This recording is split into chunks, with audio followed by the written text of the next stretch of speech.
અમે સ્વતંત્ર ફરવા માંગીએ છીએ। જંગલનો ટાઈગર બનીને અમે બધા સ્વતંત્ર ફરવા માંગીએ છીએ। આ બધો ઇલાકો અમારો છે।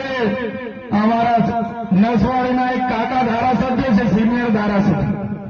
નસવાડીમાં આજે અમારો પ્રોગ્રામ હતો। કાકાએ અમારા સરપંચોને ડરાવ્યા અને અમારા પ્રોગ્રામ નથી, અમે પ્રોગ્રામ રાખી દીધા। ત્યારે કાકાને કહેવા માંગુ છું, આજે ચૈતર વસાવાને નર્મદામાંથી તળીપાર કરી દીધા છે, ત્યાં જવા નથી દેતા। આજે દરિયાપાડામાં પ્રવેશબંધી છે। તમે નસવાડીમાંથી અમને કહેશો કે અહીંયાથી નીકળી જાઓ, પણ અમે આ ચૈતર વસાવા અમારી ટીમ અમારા લોકોના દિલોમાં રહે છે અને લોકોના દિલોમાંથી તમારી ભાજપની સરકાર અમને ક્યારેય કાઢી નથી શકવાની, ક્યારેય કાઢી નથી શકવાની। એનો પણ જવાબ આવનારા દિવસોમાં આપીશું।